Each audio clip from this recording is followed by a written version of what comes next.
Un esclave a dit Saint-Clair. Et en plus de tout cela, je n'avais pas revu le père de Mike depuis ce premier samedi. J'abandonne, dit Jeanne Mike à l'heure du déjeuner. L'école était ennuyeuse, et à présent je n'avais même plus mes samedis pour m'en poser. Mais c'est la question des 30 cents qui m'a gagné le plus durement. Cette fois-ci, Mike sourit. De quoi ris-tu lui demandai-je avec colère et frustration. Père avait dit que cela se produirait. Il a demandé d'aller le rencontrer quand tu serais prêt à abandonner. Quoi fus-je à ton indigné. Il a attendu que j'en ai assez. Jusqu'à un certain point, dit Mike. Père est quelqu'un de différent. Il n'enseigne pas de la même façon que ton père. Ta mère et ton père vous sermonnent beaucoup. Mon père est calme et parle peu. Attends seulement jusqu'à samedi avant d'abandonner. Je lui dirai que tu es prêt. Tu veux dire que je suis une victime d'un coup monté? Non, pas vraiment, mais peut-être. Père te l'expliquera samedi. Une longue attente par un beau samedi matin. J'étais fin prêt à faire face au père de Mike. Et même mon vrai père était fâché contre le père de Mike. Mon vrai père, celui que j'appelle mon père pauvre, pensait que mon père riche enfreignait la législation industrielle relativement au travail des enfants et qu'il fallait enquêter sur ses agissements. Mon père pauvre, très instruit, me demanda d'exiger ce que je méritais. Au moins 25 centeurs. Mon père pauvre me dit que si je n'obtenais pas cette augmentation, je devais abandonner immédiatement cet emploi. De toute façon, tu n'as pas besoin de ce dernier travail, dit mon père avec indignation.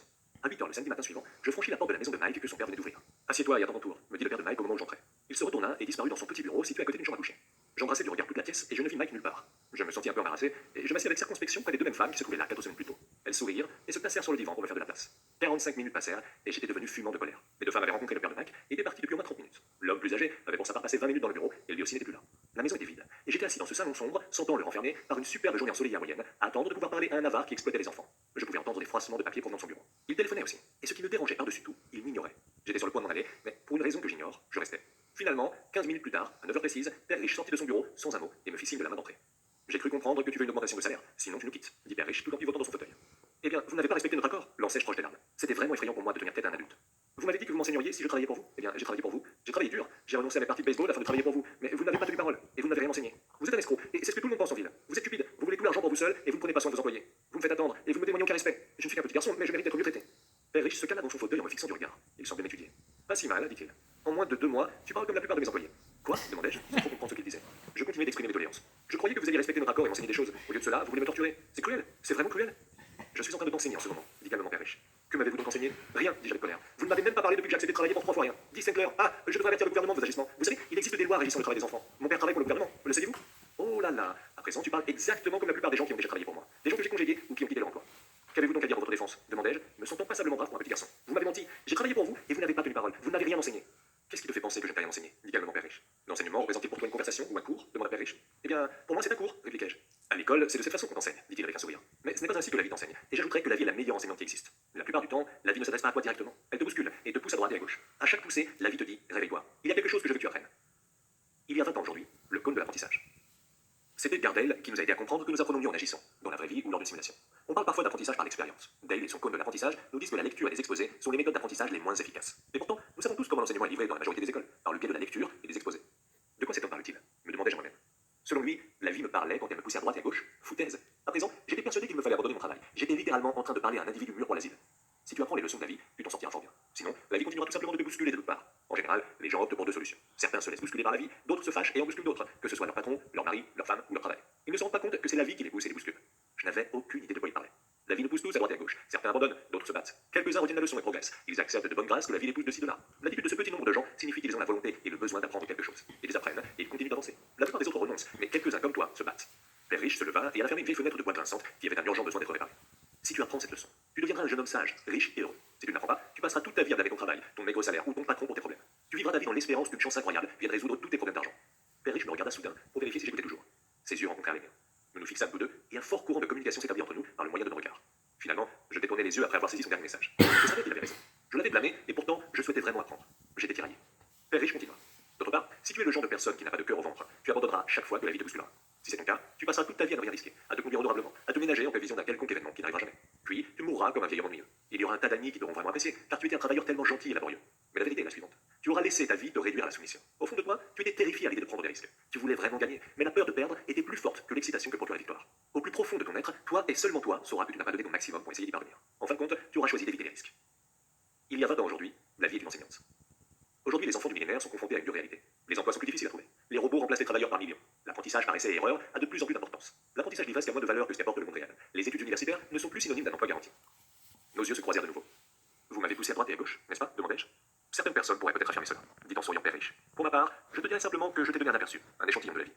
Quel avant-goût de la vie? Demandai-je encore fâché. Mais ma curiosité était maintenant éveillée et j'étais encore prêt à apprendre. Mike et toi êtes les premiers êtres à me demander de leur enseigner comment gagner de l'argent. J'ai plus de 150 employés et aucun d'eux ne m'a demandé un jour ce que je connais de l'argent. Ils me demandent un emploi et un salaire, mais jamais de leur enseigner ce que je sais à propos de l'argent. Par conséquent, la plupart d'entre eux passent les meilleures années de leur vie à travailler pour de l'argent sans vraiment trop comprendre pourquoi ils travaillent. J'étais assis là à l'écouter attentivement. Donc, quand Mike m'a dit que tu voulais apprendre comment faire de l'argent, j'ai décidé de concevoir un cours inspiré de la vie réelle. aurais pu parler et parler, mais tu n'aurais rien compris. J'ai donc décidé de laisser la vie te bousculer quelque peu pour que tu finisses par m'entendre. C'est pourquoi je ne t'ai payé que 17 heures. Quelle est donc la leçon que j'ai apprise en travaillant pour 17 heures? Que vous êtes mesquin et que vous exploitez vos travailleurs? Père riche se cala dans son fauteuil et rit de bon cœur. Il serait préférable que tu changes ton point de vue. Arrête de me blâmer en pensant que c'est moi le problème. Si tu crois que je suis le problème, alors il va falloir que tu me fasses changer. Si tu prends conscience que c'est toi le problème, alors tu peux te changer toi-même, apprendre certaines choses et devenir plus sage. La plupart des gens veulent que le reste du monde change, mais pas eux-mêmes. Laisse-moi te dire qu'il est plus facile de te changer toi-même que de transformer n'importe qui d'autre. Il y a 20 ans aujourd'hui, changez ce que vous pouvez changer.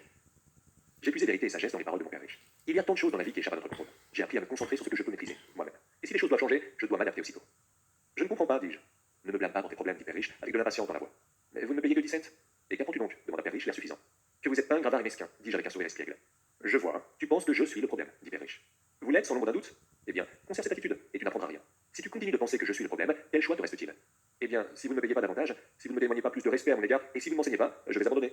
Bien dit, fit Père Riche. Et c'est exactement ce que la plupart des gens font. Ils abandonnent et se mettent à la recherche d'un autre emploi, de meilleures perspectives d'avenir et d'un salaire plus élevé, en pensant réellement qu'un nouvel emploi et un meilleur salaire résoudront le problème. Dans la plupart des cas, cela ne résout rien. Qu'est-ce qui va donc résoudre le problème? Est-ce le fait d'accepter tout simplement ce misérable 10 cents en souriant? Père Riche esquissa un sourire. C'est ce que les autres font. Ils ne font qu'attendre une augmentation en pensant que davantage d'argent résoudra le problème. La plupart se contentent de ce chèque, alors que d'autres se trouvent un second emploi et travaillent plus dur encore, mais toujours pour un maigre salaire. J'étais assis là à fixer le plancher, et je commençais à comprendre la leçon que Père Riche m'expliquait. J'avais le sentiment que cela représentait un aperçu, un échantillon de la vie. Finalement, je levai les yeux et je dis: mais qu'est-ce qui va donc résoudre le problème? Ceci, dit-il en s'adossant et en me donnant une petite tape sur la tête. Cette matière entre tes oreilles. C'est à ce moment précis que Père Riche partagea avec moi le principe fondamental qui le distinguait de ses employés et de mon père pauvre, et qui l'amena par la suite à devenir l'un des hommes les plus riches d'Hawaï, tandis que mon père, très instruit mais pauvre, se débattit toute sa vie sur le plan financier. Il y a 20 ans aujourd'hui, les actifs avant le salaire. Acquérir ou créer des actifs qui génèrent un revenu, c'est faire travailler l'argent pour vous. Les emplois bien rémunérés signifient deux choses. Vous travaillez pour l'argent et les impôts que vous payez augmenteront probablement. J'ai appris à faire travailler l'argent pour moi et à bénéficier d'avantages fiscaux car mon revenu n'est pas un salaire. Père Riche répéta à plusieurs reprises ce principe fondamental que j'appelle la première leçon. Les pauvres et la classe moyenne travaillent pour l'argent. Les riches font en sorte que l'argent travaille pour eux. En ce samedi matin ensoleillé, j'étais en train d'apprendre un principe, un point de vue complètement différent de ce que mon père pauvre m'avait enseigné. À l'âge de 9 ans, je pris conscience que mes deux pères voulaient que j'apprenne. Tous deux m'encourageaient à étudier, mais pas les mêmes choses. Mon père, très instruit, me recommanda de faire la même chose que lui. Mon fils, je veux que tu étudies avec application, que tu obtiennes de bonnes notes, afin de trouver un emploi sûr et stable dans une grande entreprise. Et assure-toi que cette dernière t'offre d'excellents avantages sociaux. Père Riche voulait que j'apprenne les rudiments de l'argent pour que je puisse le mettre à mon service. J'allais apprendre ces leçons à même la vie grâce à ses conseils, et non pas dans une salle de classe. Père Riche poursuivit ma première leçon.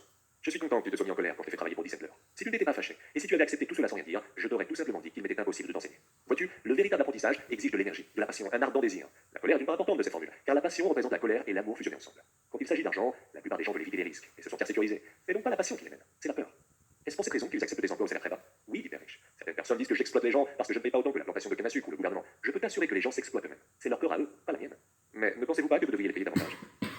Essa aqui, ó, é a placa que eu recebi quando eu faturei meu primeiro milhão na internet. Ce sera pas le problème. Tu n'as qu'à penser à ton père. Il fait beaucoup d'argent et il ne parvient même pas à payer ses factures. La plupart des gens, si on leur donne plus d'argent, ne réussissent qu'à s'endetter davantage. Voilà donc la raison du 10 cents, dis-je en souriant. Cela fait partie de la leçon.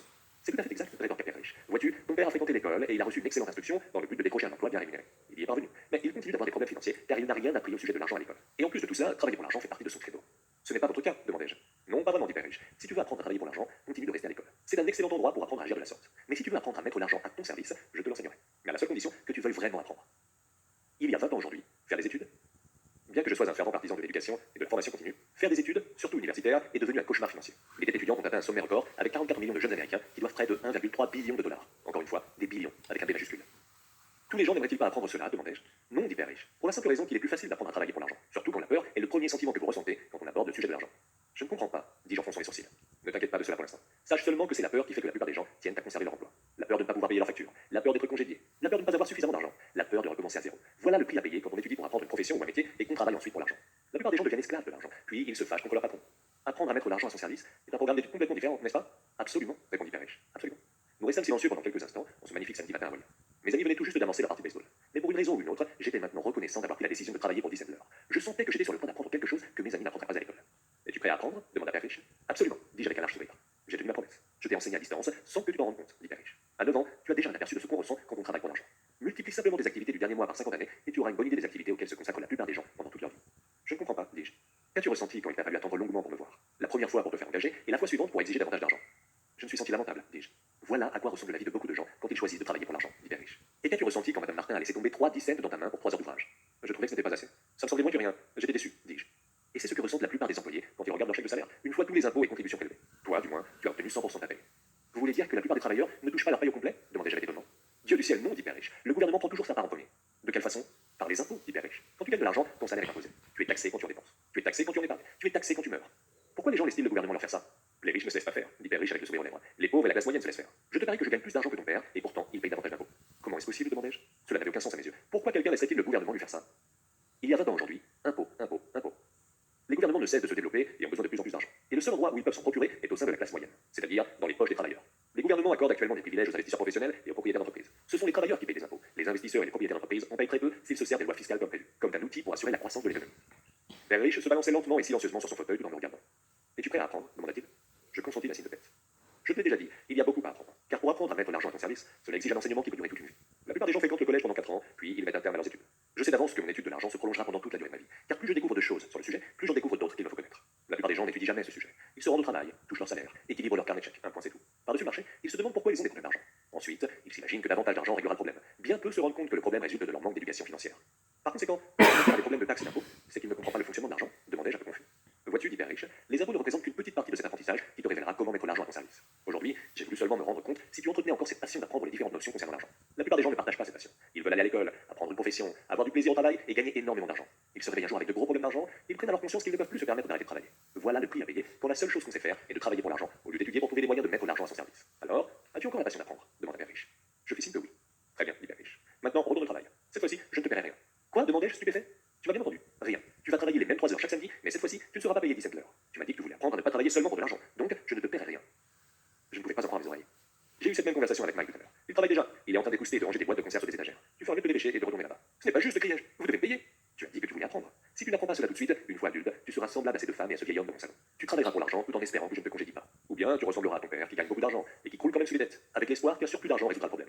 Si c'est ce que tu veux, je vais revenir à notre entente initiale de 17 heures. Ou encore, tu peux faire ce que la plupart des adultes font. Ils se plaignent que la paye n'est pas suffisante, ils démissionnent et se cherchent un autre emploi. Mais que dois-je faire demandai-je. Père Riche me tapota sur la tête. Serre-toi de cela, dit-il. Si tu l'utilises à bon escient, tu me remercieras bientôt de t'avoir fourni une belle occasion et tu deviendras un jour un homme riche. Je restais là stupéfait à ne pas croire encore à ce marché de dupes dont je venais d'être la victime. J'étais venu demander une augmentation et maintenant on me demandait de travailler pour rien. Père Riche me tapota de nouveau sur la tête en disant: Sers-toi de ta matière grise. À présent, sors d'ici et retourne travailler. Première leçon, les riches ne travaillent pas pour l'argent.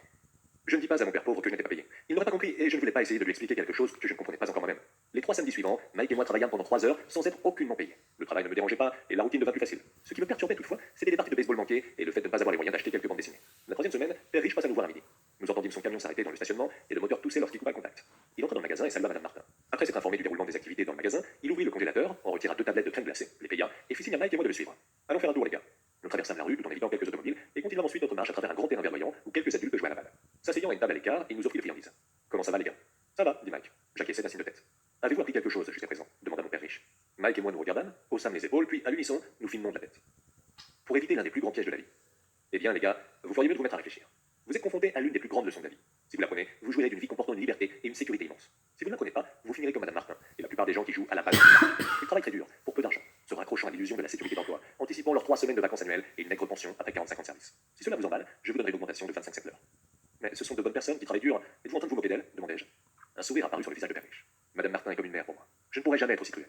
J'ai peut-être l'air inhumain, mais je m'efforce de vous démontrer quelque chose à tous les deux. Je veux élargir vos horizons afin que vous puissiez distinguer certaines choses que la plupart des gens n'ont jamais la chance de voir, car leur vision est trop étroite. En effet, la majeure partie des gens ne voient jamais le piège dans lequel ils sont tombés. Mike et moi restâmes assis là, ne sachant pas au juste ce qu'il voulait dire. Ces paroles nous semblaient dures, mais nous sentions qu'il essayait de nous faire comprendre un point important. Arborant un sourire, Père Riche dit: Est-ce que 25 cents de l'heure vous conviendrait? Cela fait-il battre votre cœur un peu plus vite? Je fis signe que non, mais en fait, mon cœur battait vite. 25 cents l'heure, cela représentait beaucoup d'argent pour moi. D'accord, je vais vous payer $1 l'heure, dit Père Riche avec un sourire espiègle. Soudain, mon cœur commença à battre la chamade. Mon cerveau criait: Accepte, accepte. Je ne croyais pas mes oreilles. Pourtant, je ne dis rien. Bon, d'accord, $2 l'heure. À ces mots, mon petit cœur et mon petit cerveau explosèrent presque. Après tout, nous étions en 1956 et un salaire de $1 l'heure aurait fait de moi l'enfant le plus riche au monde. Je ne pouvais pas imaginer gagner une somme pareille. Je voulais dire oui, je voulais conclure le marché. Je voyais déjà une nouvelle bicyclette, un nouveau gant de baseball et le respect de mes amis lorsque j'exhiberais mon argent. En plus de tout ça, Jimmy et ses riches camarades ne pourraient plus jamais me traiter de pauvre maintenant. Mais pour une raison ou une autre, je restais muet. La crème glacée avait fondu et coulait le long de ma main. Père Riche observait les 2 garçons qui le dévisageaient eux aussi, les yeux grands ouverts et le cerveau vide. Il savait qu'il nous mettait à l'épreuve, et il savait aussi qu'une part de cet être émotif en nous voulait accepter ce marché. Il savait que chaque être humain recèle dans son âme un élément faible et pitoyable que l'on peut acheter. Il savait que chaque être humain a également dans son âme une composante forte qu'on ne pourra jamais acheter. Il s'agissait simplement de savoir quelle part, quelle composante était la plus forte. D'accord, $5 l'heure. Soudainement, je devins silencieux. Les règles du jeu avaient changé. L'offre était bien trop généreuse et devenait ridicule. Il n'y avait pas beaucoup d'adultes en 1956 qui gagnaient plus de $5 l'heure. La tentation du gain disparut rapidement et une accalmie sereine s'installa en moi. Je me tournai lentement vers la gauche pour regarder Mike. Il me regarda à son tour. La part de mon âme qui était faible et pitoyable se tut. L'autre part, celle qui n'avait pas de prix et qu'on ne pouvait pas acheter, l'emporta. Je savais que Mike était arrivé à la même conclusion. Bien, dit doucement Père Riche. La plupart des gens ont un prix. Et ils ont un prix à cause des émotions humaines qu'on appelle la peur et l'avidité. Premièrement, la peur d'être sans le sou nous motive à travailler dur. Puis, lorsque nous recevons notre paye, l'avidité ou le désir nous incite à penser à toutes ces merveilles que l'argent peut acheter. Le conditionnement s'installe alors. Quel conditionnement demandai-je. Celui de se lever, d'aller travailler, de payer des factures, se lever de nouveau, d'aller travailler, de payer des factures. À partir de ce moment-là, la vie des gens est régie par deux émotions, la peur et l'avidité. Offrez-leur plus d'argent et ils perpétuent le cycle en accroissant également leurs dépenses. C'est ce que j'appelle la foire d'empoigne ou l'engrenage. Existe-t-il une autre façon d'agir demanda Mike. Oui, dit lentement Père Riche, mais peu de gens la connaissent. Et quelle est cette façon demanda Mike. C'est ce que vous découvrirez, je l'espère, en travaillant et en étudiant avec moi. Voilà pourquoi j'exclus toute forme de rémunération. Peux-tu nous fournir des indices, Père demanda Mike. Nous en avons plus qu'assez de travailler dur, surtout pour rien. Eh bien, la première étape consiste à dire la vérité, dit Père Riche. Nous n'avons pas menti, dis-je. Je n'ai pas dit que vous avez menti. J'ai dit simplement de dire la vérité, répliqua Père Riche. La vérité à propos de quoi demandai-je. Sur ce que vous ressentez, dit Père Riche. Vous n'avez pas à le dire à quelqu'un d'autre, seulement de le reconnaître pour vous-même. Vous voulez dire que les gens qui se trouvent dans ce parc et les gens qui travaillent pour vous comme Madame Martin n'agissent pas ainsi demandai-je. J'en doute, dit Père Riche. Au lieu de cela, ils ressentent la peur de ne pas avoir d'argent et ils ne la confondent pas logiquement. Ils réagissent de façon émotive au lieu de se servir de leur jugement, dit Père Riche. Ensuite, quand ils empoignent quelques billets, des émotions de joie, de désir, d'avidité prennent de nouveau le dessus et encore une fois, ils réagissent avant même de réfléchir. Donc, leurs émotions contrôlent leur cerveau, dit Mike. C'est juste, dit Père Riche. Au lieu d'admettre la vérité à propos de ce qu'ils ressentent, ils réagissent à leurs propres sentiments et ne parviennent pas à réfléchir. Ils ressentent la peur. Ils se rendent travailler en espérant que l'argent apaise la peur, mais ça ne marche pas. Cette ancienne peur les hante et ils retournent au travail, espérant une fois de plus que l'argent calmera toute leur peur. Et de nouveau, ça ne fonctionne pas. La peur les prend au piège du travail, des gains d'argent, du travail, des gains d'argent, tout en espérant que la peur disparaisse. Mais chaque jour, ils se lèvent et cette ancienne peur se réveille avec eux. Cette ancienne peur garde éveillée toutes les nuits des millions de gens agités et inquiets. Puis ils se lèvent, vont travailler et espèrent que leur salaire anéantira cette peur qui ronge leur âme. L'argent mène leur vie et ils refusent de dire la vérité à ce sujet. L'argent contrôle leurs émotions et en conséquence leur âme. Il y a 20 ans aujourd'hui, la principale crainte. Alors que la population mondiale vieillit et que de plus en plus de gens se dirigent vers la retraite, il a été établi que leur principale crainte a trait à l'argent. Près de 50% des gens interrogés craignent de ne pas survivre à leurs économies, de manquer d'argent pendant leur âge d'or. Père Riche demeura silencieux, nous laissant intérioriser son message. Mike et moi avions entendu ce qu'il disait, mais nous ne comprenions pas entièrement ce dont il parlait. Tout ce que j'en savais était que je me posais souvent la question pourquoi les adultes se dépêchaient d'aller travailler. Cela ne me semblait pas très amusant et il n'avait jamais l'air très content. Mais quelque chose les poussait à le faire. Quand Père Riche se rendit compte que nous avions assimilé la plus grande partie de son message, il nous dit je veux que vous évitiez ce piège, mon garçon. C'est vraiment ce que je veux vous enseigner, et non pas seulement à devenir riche, car être riche ne résout pas le problème. Vraiment demandai-je surpris. Vraiment. Laissez-moi vous expliquer l'autre émotion, le désir. Certains l'appellent l'avidité, mais je préfère le mot désir. Il est tout à fait normal de désirer quelque chose de mieux, de plus beau, de plus amusant, voilà. Par conséquent, les gens travaillent également pour l'argent à cause du désir. Ils désirent l'argent pour la joie qu'ils pensent pouvoir acheter. Mais la joie que l'argent apporte est souvent de courte durée. Et bientôt, ils ont besoin de plus d'argent pour obtenir plus de joie, de plaisir, de confort, de sécurité. Alors, ils continuent de travailler, pensant que l'argent apaisera leur âme troublée par la peur et le désir. Mais l'argent ne peut pas jouer ce rôle. Est-ce la même chose pour les gens riches demanda Mike. Y compris les gens riches, dit Père Riche. À vrai dire, plusieurs riches le sont devenus non pas à cause du désir, mais à cause de la peur. Ils pensent réellement que l'argent peut éliminer cette peur de ne plus avoir d'argent et d'être pauvre. Par conséquent, ils en amassent des tonnes, mais ils se rendent compte un jour que la peur s'amplifie. Ils ont maintenant peur de perdre cet argent. J'ai des amis qui continuent de travailler même s'ils en ont plus que suffisamment. Je connais des millionnaires qui ont encore plus peur maintenant que lorsqu'ils étaient pauvres. Ils sont terrifiés à l'idée de perdre tout leur argent. Les peurs qui les ont poussés à devenir riches sont plus intenses qu'auparavant. En réalité, la partie faible et douloureuse de leur âme crie encore plus fort. Ils ne veulent pas perdre les grosses maisons, les automobiles et la vie mondaine que l'argent leur a procuré. Ils s'inquiètent de ce que diraient leurs amis s'il leur arrivait de perdre tout leur argent. Plusieurs sont désespérés et névrosés sur le plan émotif, même s'ils ont l'air riches et possèdent plus d'argent. Alors, un homme pauvre est-il plus heureux? Non, je ne crois pas, répliqua Père Riche. Se soustraire à l'argent est tout aussi insensé que de trop s'y attacher. Juste au bon moment, le vagabond local passa tout près de notre table. Il s'arrêta devant une grande poubelle et fouilla à l'intérieur. Nous le regardâmes tous les trois avec beaucoup d'intérêt, alors que quelques secondes. Père Riche retira $1 de son portefeuille et fit signe au vieil homme. Apercevant l'argent, le vagabond s'approcha immédiatement, prit le billet, remercia Père Riche avec profusion et repartit fou de joie de son coup de chance. Il n'est pas très différent de la plupart de mes employés, dit Père Riche. J'ai rencontré tellement de gens qui disent oh, l'argent ne m'intéresse pas. Cependant, ils passent 8 heures par jour à faire leur boulot. Cela s'appelle nier la vérité. Si l'argent ne les intéresse pas, alors pourquoi travaillent-ils? Cette façon de penser est probablement plus déséquilibrée que celle de cette autre personne qui amasse de l'argent. Ainsi là, à écouter Père Riche, je repensais aux nombreuses fois où mon propre père disait l'argent ne m'intéresse pas. Il prononçait souvent ces mots. Il se justifiait aussi en disant toujours je travaille parce que j'aime mon métier. Alors, que devons-nous faire? Devons-nous ne pas travailler pour l'argent jusqu'à ce que toute trace de peur et d'avidité disparaisse? Non, ce serait une perte de temps, dit Père Riche. Les émotions font de nous des êtres humains. Elles nous rendent réels. Le mot émotion signifie de l'énergie en mouvement. Soyez sincères en ce qui concerne vos émotions et utilisez-les de même que votre esprit à votre avantage et non à votre détriment. Un instant, dit Mike. Ne vous cassez pas la tête avec ce que je viens de dire. Vous y verrez plus clair dans quelques années. Observez et étudiez vos émotions plutôt que d'y réagir. La plupart des gens ne savent pas que ce sont leurs émotions qui pensent à leur place. Vos émotions sont vos émotions, mais vous devez apprendre à penser par vous-même. Pouvez-vous me donner un exemple demandai-je. Bien sûr, répliqua Père Riche. Quand une personne dit il me faut trouver du travail, il y a de fortes chances que ce soit une émotion qui pense à sa place. La peur de ne pas avoir d'argent provoque cette pensée. Mais les gens ont vraiment besoin d'argent quand ils ont des factures à payer, dis-je. Certainement, dit Père Riche en souriant. Je dis simplement que c'est trop souvent la peur qui réfléchit à notre place. Je ne comprends pas, dit Mike. Par exemple, dit Père Riche, si la peur de ne pas avoir suffisamment d'argent se manifeste, on pourrait peut-être se poser la question suivante au lieu de se précipiter pour trouver un emploi. Un emploi sera-t-il la meilleure solution pour éliminer cette peur à long terme? À mon avis, la réponse est non. Un emploi est vraiment une solution à court terme pour un problème à long terme. Mais mon père dit toujours, continue d'aller à l'école et obtiens de bonnes notes pour que tu puisses un jour te trouver un emploi sûr et stable, osais-je dire, un peu confus. Oui, je comprends qu'il dise cela, dit Père Riche en souriant. La plupart des gens le recommandent, et c'est une bonne idée de le faire pour la majorité d'entre eux. Mais cette recommandation est fondée principalement sur la peur. Vous voulez dire que mon père dit cela parce qu'il a peur? Oui, dit Père Riche. Il est terrifié à l'idée que tu ne sois pas capable de gagner de l'argent et que tu ne puisses pas t'intégrer dans la société. Comprends-moi bien. Il t'aime, et il agit au mieux de tes intérêts. Une bonne instruction et un emploi sont importants, mais ça ne résoudra pas la peur. Vois-tu, cette peur qui l'oblige à se lever le matin pour gagner quelques dollars, est cette même peur qui le rend si fanatique en ce qui a trait à ton assiduité à l'école. Il y a 20 ans aujourd'hui, la maîtrise de l'argent. Avec l'apparition des produits financiers dérivés et une économie de plus en plus complexe, la maîtrise de l'argent est devenue essentielle à la survie.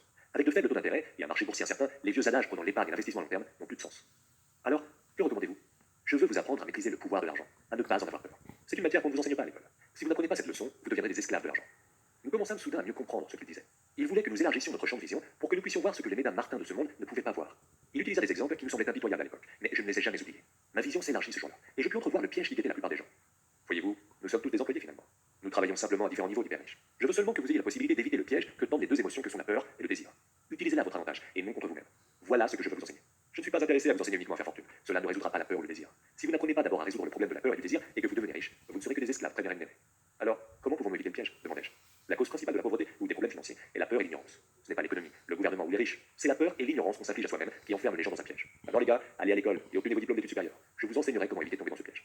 Les morceaux du puzzle se mettaient en place. Mon père, très instruit, avait beaucoup d'instructions et une formidable carrière, mais l'école ne lui avait jamais appris comment gérer son argent ou sa peur de l'argent. Il m'a paru évident que mes deux pères pouvaient m'apprendre des choses à la fois différentes et importantes. Père, tu as parlé de la peur de ne pas avoir d'argent. Comment le désir d'avoir de l'argent affecte-t-il notre façon de penser demanda Mike. Comment vous êtes-vous senti quand je vous ai fait relire la possibilité d'une augmentation de salaire? Avez-vous remarqué une augmentation de vos désirs? Nous fîmes oui de la tête. En ne cédant pas à vos émotions, cela vous a permis de retarder votre réaction et de réfléchir. Ceci est très important. Nous ressentirons toujours des émotions de peur et d'avidité. Dorénavant, il sera impératif que vous utilisiez ces émotions à long terme et dans votre propre intérêt, et que vous ne laissiez pas vos émotions vous mener par le bout du nez et contrôler votre pensée. La plupart des gens emploient la peur et l'avidité à l'encontre d'eux-mêmes. C'est ainsi que l'ignorance s'installe peu à peu. La plupart des gens passent leur vie à courir après l'échec de salaire, les augmentations et la sécurité d'emploi à cause de ces émotions qu'on appelle le désir et la peur, sans vraiment se questionner ou les entraîne ses pensées inspirées par l'émotion. On peut comparer cela à un âne en train de tirer une charrette, tandis que son maître laisse pendre une carotte juste au-dessus de son museau. Il est fort possible que le propriétaire de l'âne se rende où il veut aller, mais l'âne, de son côté, poursuit une illusion. Demain, le même manège recommencera, et l'âne devra se contenter d'une autre carotte illusoire. Tu veux dire qu'à partir du moment où j'imagine un nouveau gant de baseball, des bonbons et des jouets, c'est la même chose que la carotte pour l'âne demanda Mike. Oui. Mais en vieillissant, tes jouets sont beaucoup plus chers. Une nouvelle auto, un bateau et une grande maison pour impressionner tes amis, dit Père Riche avec un sourire. La peur te pousse à l'extérieur de chez toi et le désir te sollicite. Voilà le piège. Quelle est donc la réponse à cette situation, s'enquit Mike? La peur et les désirs sont pontifiés par l'ignorance. Voilà pourquoi des gens riches avec des tonnes d'argent ressentent souvent encore plus la peur à mesure que leur fortune grandit. L'argent est la carotte, l'illusion. Si l'âne pouvait comprendre vraiment le stratagème, il y repenserait peut-être à deux fois avant de se mettre à courir après la carotte. Père Riche enchaîna en expliquant que la vie humaine est une véritable lutte entre l'ignorance et la lumière. Il nous fit comprendre qu'à partir du moment où une personne cesse d'être en quête d'information et de connaissance à propos d'elle-même, l'ignorance s'installe. Cette lutte est un choix de chaque instant. Il s'agit d'apprendre à ouvrir son esprit ou de prendre la décision de le fermer. Voyez-vous, l'école est très importante. Vous fréquentez l'école pour y apprendre une technique ou une profession, pour devenir un membre à part entière de la société. Toutes les cultures ont besoin de professeurs, de médecins, de mécaniciens, d'artistes, de cuisiniers, de gens d'affaires, de policiers, de pompiers, de soldats. Les écoles les forment afin que notre culture puisse prospérer et s'épanouir, dit Père Riche. Malheureusement, pour bien des gens, l'école signifie un aboutissement en soi et non un commencement. Il eut un long silence. Père Riche sourit. Je n'ai pas compris tout ce qu'il a dit ce jour-là, mais à la manière de la plupart des grands pédagogues, ces mots continuent de nous enseigner pendant des années. J'ai été un petit peu cruel aujourd'hui, dit Père Riche. Je veux que vous vous souveniez toujours de cette conversation. Je veux que vous vous rappeliez toujours de Madame Martin et de l'âme. N'oubliez jamais que la peur et le désir peuvent vous entraîner dans le pire piège de la vie. Si vous n'êtes pas conscient, ils peuvent contrôler votre pensée. Il serait atroce de passer toute votre vie dans la peur sans jamais explorer vos rêves. Travailler dur pour de l'argent en pensant que ce dernier va vous permettre d'acheter des choses qui vous rendront heureux est également cruel. Se réveiller terrifié au milieu de la nuit parce que vous devez payer des factures est aussi une horrible façon de vivre. Une existence qui dépend entièrement du montant d'argent inscrit sur un chèque de salaire n'est pas vraiment une vie. Penser qu'un emploi va vous sécuriser, c'est vous mentir à vous-même. C'est inhumain et c'est le piège que je veux vous éviter si possible. J'ai vu de quelle manière l'argent gouverne la vie des gens. Gardez-vous bien que cela vous arrive. S'il vous plaît, ne laissez pas l'argent contrôler votre vie. Une balle roula sur la table. Père Riche la ramassa et la relança. Qu'est-ce que l'ignorance a à voir avec la cupidité et la peur demandai-je. C'est l'ignorance en matière d'argent qui suscite la cupidité et la peur, dit Père Riche. Laissez-moi vous fournir quelques exemples. Quand un médecin veut davantage d'argent pour mieux faire vivre sa famille, il augmente ses honoraires. Ce faisant, il rend les services médicaux plus onéreux pour tous et chacun. En fait, cela heurte avant tout les pauvres. Ces derniers jouissent donc d'une moins bonne santé que les gens qui ont de l'argent. Il y a 20 ans aujourd'hui, l'inégalité des revenus. Pendant sa campagne à la présidence en 2016, le gouverneur Bernie Sanders a déclaré l'inégalité des revenus et des richesses est la plus grande crise morale à laquelle font face les Américains aujourd'hui. Étant donné que les médecins augmentent leurs honoraires, les avocats font de même. Les honoraires des avocats ayant été majorés, les professeurs veulent alors une augmentation de salaire, ce qui concourt à hausser nos impôts, et ainsi de suite. Tôt ou tard, il se creusera un fossé tellement effroyable entre les riches et les pauvres que le chaos s'installera, et une autre grande civilisation s'effondrera. L'histoire prouve que de grandes civilisations s'écoulèrent quand le fossé entre les riches et les pauvres fut trop considérable. Malheureusement, l'Amérique est sur la même voie, car nous ne retenons pas les leçons de l'histoire. Nous ne faisons que mémoriser les dates et les personnages historiques, et non pas les leçons qu'elle enseigne. Les prix ne sont-ils pas censés augmenter demandai-je. Dans une société éclairée et bien gouvernée, les prix devraient baisser. Bien sûr, trop souvent, cela n'est vrai qu'en théorie. Les prix montent à cause de la cupidité et la peur qu'engendre l'ignorance. Si les écoles enseignent aux gens les rudiments de l'argent, cela générerait davantage d'argent et des prix plus bas. Mais les écoles se contentent seulement d'enseigner aux gens à travailler pour de l'argent et non pas à exploiter le pouvoir de l'argent. Mais n'avons-nous pas des écoles de hautes études commerciales demanda Mike. Ne m'encouragez-vous pas à faire mon MBA? Oui, dit Père Riche. Mais trop souvent, les écoles de commerce forment des employés aussi perfectionnés que des machines à calculer. Dieu nous préserve qu'une calculatrice prenne la direction d'une entreprise. Ce genre d'employé ne fait que vérifier des chiffres, congédier des gens et ruiner peu à peu l'entreprise. Je le sais, car j'en engage de ces machines à calculer. Ces subordonnés ne pensent qu'à réduire les coûts et à hausser les prix, ce qui pose encore plus de problèmes. Calculer est important. Je souhaiterais que davantage de gens soient conscients, mais le calcul en soi ne représente qu'une facette de l'ensemble du tableau, ajouta Père Riche avec colère. Existe-t-il une réponse demanda Mike. Oui, dit Père Riche. Apprenez à vous servir de vos émotions pour réfléchir et non pas à réfléchir avec vos émotions. Quand tous deux vous avez réussi à maîtriser vos émotions, en acceptant de travailler sans être payé, j'ai su qu'il y avait de l'espoir. Lorsque vous avez de nouveau contrôlé vos émotions, quand je vous ai tenté en vous offrant davantage d'argent, vous avez une fois de plus appris à réfléchir en dépit du fait que vous étiez très tendu sur le plan émotionnel. Voilà la première étape. Pourquoi cette étape est-elle si importante demandai-je. Eh bien, il n'en tient qu'à vous de découvrir. Les gars, si vous voulez vraiment apprendre, je vous emmènerai dans le sentier bordé de ronces, dans cet endroit que presque tout le monde évite. Je vous conduirai dans ce lieu où la plupart des gens ont peur d'aller. Si vous venez avec moi, vous abandonnerez l'idée de travailler pour l'argent et vous apprendrez plutôt à mettre l'argent à votre service. Le sentier de ronces existe-t-il demandai-je. Oui, le sentier de ronces représente notre peur et notre cupidité. Pour s'en sortir, il faut examiner nos peurs en choisissant nos pensées. En choisissant nos pensées demanda Mike, déconcerté. Oui, nous devons choisir ce qui meublera nos pensées au lieu de réagir à nos émotions. Plutôt que de simplement vous rendre au travail pour résoudre vos problèmes, quand la peur de ne pas avoir assez d'argent pour payer vos factures vous angoisse, la réflexion vous permettrait de prendre le temps de vous poser à vous-même cette question. Est-ce que le fait de travailler plus dur est la meilleure solution à ce problème? La plupart des gens sont tellement terrifiés que cette peur a le contrôle sur eux et ils se sentent incapables de penser rationnellement et prennent la fuite. C'est ce que je veux dire quand je vous parle de choisir vos pensées. Et comment allons-nous nous y prendre pour y parvenir demanda Mike. C'est ce que je vais vous enseigner. Je vous apprendrai à envisager un vaste choix de pensée plutôt que de réagir instinctivement, comme quelqu'un qui avale son café du matin et franchit à la hâte le seuil de sa maison. Il y a 20 ans aujourd'hui, les émotions et l'intelligence. Je m'efforce constamment d'exercer un contrôle sur mes pensées et mes émotions. J'en ai été témoin toute ma vie. Lorsque les émotions prennent le dessus, l'intelligence se met en veilleuse. Souvenez-vous de ce que j'ai déjà dit. Un emploi n'est qu'une solution à court terme, un problème à long terme. La plupart des gens ont à l'esprit un seul problème, et ce n'est pas à court terme. Ce sont les factures à la fin du mois. L'argent mène leur vie, ou pour être plus précis, c'est leur peur et leur ignorance concernant l'argent qui les dirige. Ils font donc ce que leurs parents faisaient avant eux. Ils se lèvent chaque matin et s'en vont travailler pour l'argent. Ils n'ont même pas le temps de se poser la question suivante. Existe-t-il une autre façon d'agir? Leurs émotions contrôlent maintenant leurs pensées, mais pas leur tête, leur cerveau.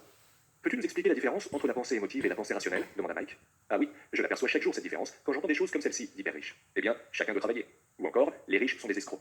Ou bien, je vais trouver un autre emploi, je mérite cette augmentation. Vous ne pouvez pas me marcher sur les pieds. Ou encore, j'aime cet emploi car il est stable. Je préférerais entendre, suis-je en train de passer à côté de quelque chose? Une telle phrase vient interrompre la pensée émotive et vous donne le temps de penser clairement. Tandis que nous retournions au magasin, Père Riche nous expliqua que les riches fabriquaient vraiment de l'argent. Ils n'étaient pas au service de l'argent. Il enchaîna en nous exposant que Mike et moi avions été très proches de la mentalité des riches quand nous avions fait fondre des pièces de 5 cents en plomb, tout en étant persuadés que nous fabriquions de l'argent. Le problème était le suivant. Il était illégal pour nous d'agir ainsi. Il était légal pour le gouvernement et les banques de le faire, mais pas pour nous. Il nous expliqua qu'il existait des moyens légaux et illégaux de faire de l'argent. Père Riche nous confia ensuite que les gens riches savent très bien que l'argent est une illusion, tout comme la carotte pour l'âne. Ce n'est que sous le coup de la peur et de la cupidité que l'illusion de l'argent se perpétue par l'intermédiaire de milliards de gens qui pensent que l'argent est réel. L'argent est vraiment une création de toutes pièces. Ce n'est qu'à cause de l'ignorance des masses et de leur illusoire confiance que le château de cartes ne s'est pas encore effondré. Il parla ensuite de l'étalon or que l'Amérique a adopté et il nous dit que chaque billet d'1 dollar était en fait un certificat en argent. Il s'inquiétait de la rumeur selon laquelle l'Amérique allait un jour abandonner l'étalon or et que nos dollars ne seraient plus soutenus par quelque chose de palpable. Quand cela arrivera, les gars, l'enfer va vous tomber sur la tête. Les pauvres, la classe moyenne et les incompétents gâcheront leur vie pour la simple raison qu'ils continueront de croire que l'argent est réel et que le gouvernement et l'entreprise pour laquelle ils travaillent prendront soin d'eux. Nous n'avons vraiment pas bien compris ce qu'ils disaient ce jour-là, mais ces paroles perdent toute leur signification avec les années. Voir ce que les autres ne voient pas. Tandis qu'il montait dans sa camionnette, à l'extérieur de son épicerie, il nous dit « Continuez de travailler les gars, mais plus vous oublierez rapidement votre besoin de toucher un salaire, plus votre vie adulte en sera facilitée. Continuez d'utiliser votre matière grise, de travailler gratuitement, et bientôt votre intelligence vous indiquera des moyens de gagner de l'argent bien au-delà de ce que je pourrais me permettre de vous payer. Vous verrez des choses que les autres gens ne voient jamais. La plupart des gens ne discernent pas ces occasions, car ils ne recherchent que l'argent et la sécurité. Voilà pourquoi ils n'obtiennent que ça.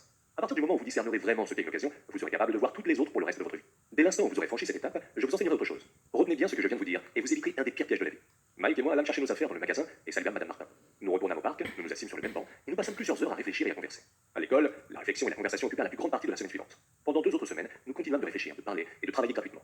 À la fin du 2e samedi, je saluais de nouveau Madame Martin et je regardais le présentoir de bande dessinée avec un regard allumé par l'envie. Il était très pénible pour moi de ne pas avoir d'argent pour m'acheter des bandes dessinées, vu que je ne gagnais même pas 30 cents par semaine. Soudain, alors que Madame Martin nous saluait, Mike et moi, je la vis accomplir une tâche que je n'avais jamais vu faire auparavant. Madame Martin était en train de découper en deux la page couverture d'une bande dessinée. Elle conservait la moitié supérieure de la couverture et jetait le reste de la bande dans une grosse boîte en carton. Quand je lui demandais ce qu'elle faisait avec les bandes dessinées, elle me dit « Je m'en débarrasse. Je remets la moitié supérieure de la couverture au distributeur pour obtenir un crédit quand il apporte de nouvelles bandes. Il doit passer dans 1 heure. » Mike et moi attendîmes pendant 1 heure. Le distributeur arriva peu après et je lui demandai si nous pouvions obtenir d'une partie de leur couverture. Ce dernier eut la réplique suivante. Vous pouvez les prendre si vous êtes au service de ce magasin et si vous ne les revendez pas. Notre association renaissait. Il y avait chez Mike une pièce en trop au sous-sol dont personne ne se servait. Nous avons commencé à y enfiler des centaines de bandes dessinées. Peu de temps après, notre bibliothèque de bandes dessinées fut accessible au public. Nous engageâmes la jeune sœur de Mike, qui adorait étudier, à titre de bibliothécaire. Elle faisait payer 10 cents comme prix d'entrée à chaque enfant pour la bibliothèque, laquelle était ouverte de 14h30 à 16h30 chaque jour après l'école. Les clients, qui étaient en fait les enfants du voisinage, pouvaient lire autant de bandes dessinées qu'ils le désiraient pendant 2 heures. C'était une véritable aubaine, étant donné que chaque bande dessinée coûtait 17. Ils avaient amplement le temps d'en lire 5 ou 6 en l'espace de 2 heures. La sœur de Mike surveillait les enfants quand ils quittaient la bibliothèque, afin de s'assurer qu'ils n'empruntaient aucune bande dessinée. Elle tenait également la comptabilité, notant le nombre d'enfants qui se présentaient chaque jour, leur nom et leurs différents commentaires. Mike et moi avons fait en moyenne 9,50 $ par semaine au cours d'une période de 3 mois. Nous avons donné à sa sœur $1 par semaine et nous lui avons permis de lire les bandes dessinées gratuitement, ce qu'elle faisait rarement étant donné qu'elle étudiait continuellement. Mike et moi respectâmes notre entente en travaillant à l'épicerie chaque samedi et en ramassant toutes les bandes dessinées des autres magasins. Nous avons aussi respecté notre entente avec le distributeur en ne vendant aucune bande dessinée. Nous les brûlâmes lorsqu'elles étaient trop déchirées. Nous essayâmes d'ouvrir une succursale, mais nous fûmes incapables de trouver quelqu'un d'autre d'aussi dévoué que la sœur de Mike en qui nous aurions pu avoir confiance. Très tôt dans la vie, nous prîmes conscience à quel point il était difficile de s'entourer d'un bon personnel. 3 mois après l'ouverture de la bibliothèque, une bataille éclata quand de petits durs d'un autre quartier s'introduisaient de force dans la pièce. Le père de Mike nous suggéra de fermer notre entreprise de bande dessinée. Nous la fermâmes donc et nous cessâmes de travailler les samedis à l'épicerie. De toute façon, Père Riche était tout excité car il avait de nouvelles choses à nous enseigner. Il était content car nous avions très bien assimilé notre première leçon. Nous avions appris à mettre l'argent à notre service. N'étant plus payés pour notre travail au magasin, nous fûmes forcés d'utiliser notre imagination pour trouver un moyen de gagner de l'argent. En créant notre propre entreprise, la bibliothèque de bande dessinée, nous contrôlions nos propres finances et nous n'étions pas dépendants d'un employeur. Le plus extraordinaire dans cette histoire est que notre entreprise générait de l'argent même quand nous n'étions pas présents en personne. Notre argent travaillait pour nous. Il y a 20 ans aujourd'hui, le pouvoir de l'imagination. À l'ère de l'information et de l'Internet, des millions d'individus de moins de 30 ans s'enrichissent en utilisant leur imagination pour créer des applications qui changent le monde. De Facebook à Uber, en passant par Snapchat et autres. Les gens qui ont de l'imagination prospèrent et ceux qui n'en ont pas sont encore à la recherche d'un emploi. Que des robots et la technologie pourraient bientôt leur ravir. Au lieu de nous payer en argent, Père Riche nous avait apporté beaucoup plus. Séance d'études. Chapitre 1, leçon 1. Les riches ne travaillent pas pour l'argent. Résumé. À l'âge de 9 ans, Robert Kiyosaki et son ami d'enfance n'ont pas été invités à la maison de campagne d'un camarade de classe parce qu'ils étaient des enfants pauvres. Lorsqu'il en a parlé à son père pauvre, un professeur qui gagnait bien sa vie, mais qui avait toujours de la difficulté à boucler les fins de mois, celui-ci lui dit qu'il devait apprendre à faire de l'argent. Et c'est ce que son ami Mike et lui ont fait. Ils ont réuni un grand nombre de tubes de dentifrice vide qui à l'époque étaient faits de plomb. Ils les ont fait fondre et à l'aide de plaques de moulage, ils ont fabriqué de fausses pièces de 5 cents. Ils ont vite été rappelés à l'ordre par le père de Robert qui leur a conseillé de parler avec le père de Mike. Celui-ci n'avait jamais terminé sa 8e année, mais il dirigeait plusieurs entreprises prospères. père riche, dont il est question dans le titre de cet ouvrage, a accepté de devenir leur professeur, mais à ces conditions. Il les a fait travailler pendant 3 heures tous les samedis matins dans l'une de ses épiceries, à épousseter et ranger des boîtes de conserve sur des étagères. Il les payait 10 cents l'heure, et Robert dépensait habituellement le tiers de son salaire pour acheter une bande dessinée. Robert a rapidement été désillusionné par ce travail ennuyeux et le salaire peu élevé. Lorsqu'il a annoncé à son ami qu'il allait démissionner, Mike lui a dit que son père l'avait prédit et qu'il fallait qu'il aille lui parler. Le père de Robert était professeur et usait de sermons, mais le père de Mike était un homme de peu de mots et n'enseignait pas de la même façon, ce que Robert allait bientôt découvrir. Le samedi matin suivant, Robert est allé voir le père de Mike, mais celui-ci l'a fait attendre dans un salon sombre qui sentait le renfermer. Il était fumant de colère et très émotif lorsqu'il a enfin pu exprimer ses doléances au père de Mike, l'accusant d'être un avare qui exploitait les enfants et ne les respectait pas. Lorsqu'il lui a dit qu'il ne lui avait rien appris en dépit de leur entente, le propriétaire d'entreprise a calmement manifesté son désaccord. Père riche lui a expliqué que la vie n'enseigne pas avec des mots, mais qu'elle nous bouscule. Certaines personnes se laissent bousculer par la vie, d'autres se fâchent et bousculent leur patron ou les êtres qui leur sont chers. Mais d'autres encore retiennent la leçon et acceptent de bonne grâce que la vie les pousse de ci de là parce qu'ils ont besoin d'apprendre quelque chose. Ceux qui n'apprennent pas cette leçon passent toute leur vie à blâmer tout le monde en attendant un miracle, où ils décident de ne pas prendre de risques et la peur de perdre les empêche de gagner. Il a dit à Robert que Mike et lui étaient les premières personnes à lui demander de leur enseigner comment gagner de l'argent. Il avait plus de 150 employés, et bien qu'ils aient sollicité un emploi, il ne lui avait jamais demandé de leur livrer les connaissances que Mike et lui souhaitaient acquérir. Donc, Père riche avait décidé de concevoir un cours inspiré du monde réel et de laisser la vie bousculer un peu les garçons. Robert lui a demandé quelle leçon il avait apprise, à part le fait qu'il était mesquin et qu'il exploitait ses travailleurs. Père riche s'est défendu en disant que la majorité des gens blâment les autres alors qu'en fait, c'est leur attitude qui est le problème. Robert lui a demandé ce qui pourrait résoudre le problème. Son cerveau, lui a dit le père de Mike. Il voulait que Robert comprenne le fonctionnement de l'argent de manière à le faire travailler pour lui. Il était content que Robert se soit mis en colère, car la colère et l'amour combinés créent la passion. Une formule clé de l'apprentissage. L'argent ne règle pas les problèmes des gens, avait-il poursuivi. De nombreux individus très bien rémunérés se débattent quand même avec des problèmes financiers, comme le père pauvre de Robert, parce qu'ils ne savent pas comment mettre l'argent à leur service. Il a dit que les émotions que Robert avait éprouvées en travaillant pour un salaire de 10 cents l'heure, la déception et le sentiment que ce n'était pas suffisant, étaient celles qu'il éprouverait pendant toute sa vie s'il ne tirait pas un enseignement de cette leçon. Il a exposé à Robert le concept des impôts, lui expliquant que les pauvres et la classe moyenne permettaient au gouvernement d'imposer leur salaire, ce que les riches ne laissaient pas faire. Il lui a demandé s'il avait encore la passion d'apprendre. Lorsque Robert a fait signe que oui, Père riche lui a dit de retourner au travail, mais que cette fois-ci, il ne le paierait pas. Il a dit à Robert de se servir de sa tête pour en comprendre la raison. Robert et Mike ont travaillé sans être payés pendant 3 semaines. Le 3e samedi, le père de Mike les a emmenés faire un tour et leur a demandé s'ils avaient appris quelque chose jusque-là. Ils ont fait signe que non. Il leur a alors dit que s'ils n'apprenaient pas cette leçon, ils seraient comme la plupart des gens qui travaillent dur pendant toute leur vie pour peu d'argent. Il leur a offert 25 cents l'heure, mais ils ont refusé. Il leur a ensuite proposé $1 l'heure, et puis $2. Robert est resté muet. Malgré une offre finale de $5 l'heure, une somme rondelette à cette époque, Robert a conclu qu'on ne pouvait pas l'acheter. Père riche a dit qu'il était bien qu'il n'ait pas pris. La plupart des gens en ont un parce que leur vie est gouvernée par la peur et l'avidité. La peur d'être sans le sou les motive à travailler dur pour toucher un chèque de paye, mais lorsqu'ils reçoivent cet argent, l'avidité les incite à penser à tout ce qu'ils pourraient acheter. Ils ont alors besoin de plus d'argent, et ils accroissent également leurs dépenses. C'est ce que Père riche appelait la foire d'empoigne ou l'engrenage. Il a dit au garçon que la première étape était de dire la vérité sur ce qu'ils ressentaient. Trop de gens réagissent de façon émotive au lieu de se servir de leur jugement. Ils ont peur d'admettre que l'argent mène leur vie, et donc l'argent contrôle leur âme. Ce ne sont pas seulement les pauvres qui sont confrontés à cette peur. Les riches aussi sont souvent terrifiés. Il voulait enseigner aux garçons que la richesse à elle seule ne résout pas le problème. L'école est importante, leur a-t-il dit, mais pour bien des gens, c'est un aboutissement en soi et non un commencement. Les garçons devaient avant tout apprendre à se servir de leurs émotions pour réfléchir et non pas à réfléchir avec leurs émotions. Ils devaient apprendre à choisir leurs pensées. Il leur a dit de garder l'œil ouvert et de rester à l'affût de moyens de gagner de l'argent. À partir du moment où vous discernerez vraiment ce qu'est une occasion, vous serez capable de faire les autres pour le reste de votre vie. C'est ce qu'ont fait les garçons. Et peu après, ils ont vu une occasion et ont créé une bibliothèque où les enfants payaient d'un prix d'entrée et pouvaient lire autant de bandes dessinées qu'ils le voulaient en 2 heures. Des bandes dessinées invendues par l'épicerie qui autrement auraient été retournées aux distributeurs. Ils ont dégagé des bénéfices intéressants et tout s'est bien passé pendant 3 mois jusqu'à ce qu'une bataille éclate dans la bibliothèque et qu'ils soient obligés de fermer leurs portes. Mais ils avaient appris la première leçon qui consiste à mettre l'argent à leur service, même s'ils n'étaient pas présents en personne. Ils étaient prêts à poursuivre leur apprentissage et le père de Mike était prêt à tout leur apprendre. Appel à l'hémisphère gauche. Malgré un emploi très bien rémunéré, des individus tels que le père pauvre de Robert ont de la difficulté à boucler les fins de mois. Appel à l'hémisphère droit. Des bandes dessinées destinées à la destruction ont mené à une occasion d'affaires grâce à une perspective nouvelle et créative. Appel au subconscient. Les gens laissent la peur et la cupidité gouverner